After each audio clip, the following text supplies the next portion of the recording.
If you're looking for some of the best loot in the game and a place to take advantage of your hard-earned gear, the large oil rig is one of the final monuments that you can achieve this. This video will help make sure you complete this monument successfully, understanding the loot, utilities, strategies, scientists, puzzle, and Chinook event. Hey guys, Jfarr here, and let's get started. A total of 32 crate spawn locations can be found on the large oil rig, with only 21 of them containing a crate per run. Switching to a top-down view helps identify where exactly some of these crates are located on the top floor. The crates can be found when running around levels, inside puzzle rooms, and a hidden room on the 5th floor only accessible by the vents. The red keycard room on the top floor holds 2 elite crates, 4 military, and 1 lock crate, making it the most rewarding room to loot. You can also find regular barrels, oil barrels, and diesel barrels around the monument, along with a few health and food crates. Here's what I found after running the large oil rig 3 times, looting only the non-puzzle crates and scientists, along with the average scrap count after recycling down all the components. And here's the loot after including the scientists and lock crate, along with the average scrap count after recycling down all the components. Finally, here's the loot path I would recommend you taking to hit all the potential spawn locations.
Here's a look for where you can find the utilities on the monument.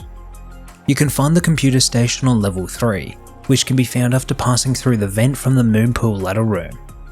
The research table can be found on the top floor inside the room under the helipad. Finally, the barbecue and some chairs can be found to the left of the red keycard room, in case you need to heal up. To reach the oil rig, we can either acquire a boat, swim over with flippers, use a submarine, the DPV device, or even take a heli. Just be careful about landing on the helipad, as the Chinook event does cause it to be destroyed. Once we're at the oil rig, we have a few options on how to get up. The ground floor has 2 scientists waiting for us. You can take these guys out from a range, but I recommend at least keeping 1, which can be used as an early warning system if anyone else comes close to the monument. The next way to enter is through the moon pool, which requires you to dive down, swim around to the inside, and climb up the ladder to the 3rd floor. The moon pool's ladder shaft also features a door on the 1st level to enter or exit, giving you more options on how to enter. Always be careful at the top, as there may be players waiting or scientists at the door.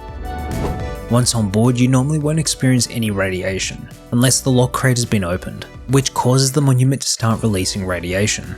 We'll cover more of this in the Chinook event portion of the video. So you could come over here as a naked, but it's going to be a little hard with all the scientists. However, you do want to avoid getting too close to the fire stack, as that could start to burn you and cause you to overheat. The large oil rig features a lot of nooks and crannies that allows you to jump around and take alternative paths. It's good to know you can climb up the support beams of the helipad from the 5th floor to the top floor. This is useful for getting behind enemies and going a different route from what people might normally expect. Almost every floor has an alternative way up other than using the stairs. The 2nd floor has a long chain of boxes you can use to jump on the ledge and make your way up to the 3rd floor. Here's a look at some of the ways you can get from the 3rd floor to the 4th floor. And here's some ways to reach the 5th floor.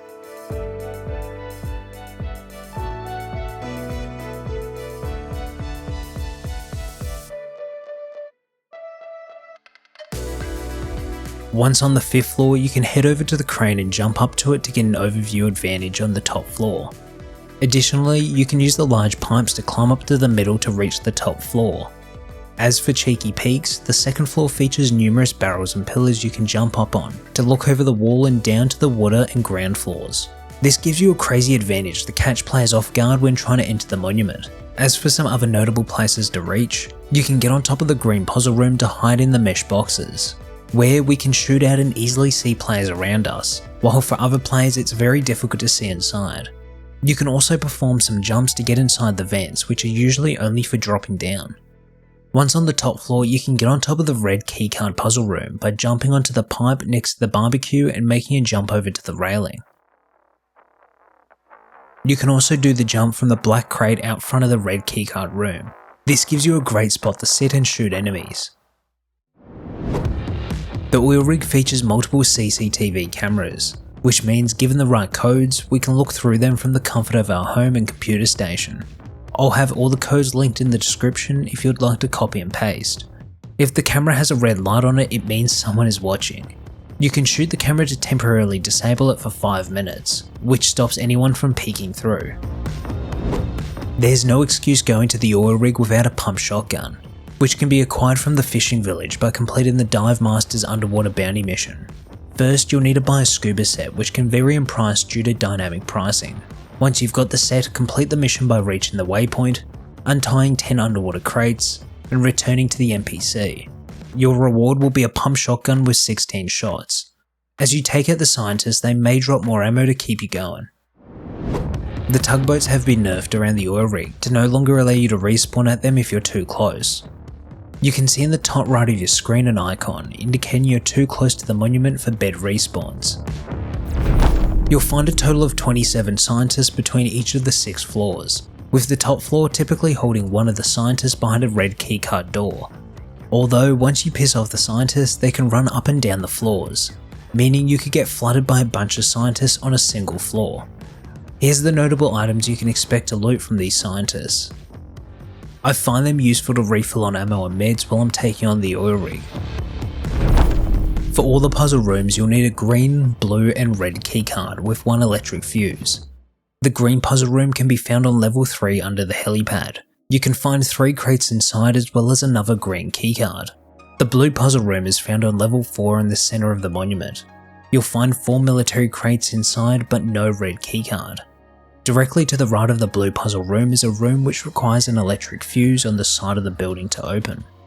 There does seem like a bug where sometimes you can open this door even without a fuse. You can find between 1 to 2 crates inside. Finally, you can find the red keycard puzzle room on the top floor. Sometimes there'll be a scientist inside you'll need to fight, but you now have access to the best loot of the monument. This is where the lock crate is located, which can be used to trigger the Chinook event when opened. To start the Chinook event, enter inside the red keycard puzzle room and press E on the lock crate to trigger the timer. Inside the left door of the white building under the helipad, you'll find a sign displaying an SOS frequency. Players can tune their pages to this frequency, so when you start the Chinook event, their pages will get alerted. Before the Chinook lands, you'll want to find a good spot to sit to fight the scientists. I recommend either the crane to the right of the helipad, as this is one of the only spots you can completely hide and heal up, or getting on top of the red keycard room. Up here we have an even better location to reach all the heavy scientists from each side and plenty of space to heal up. When the Chinook lands, it will deploy 11 heavy scientists. This is the best time to start taking shots while they're all bunched up. They can wield a range of weapons from an M249, minigun, flamethrower, and shotgun.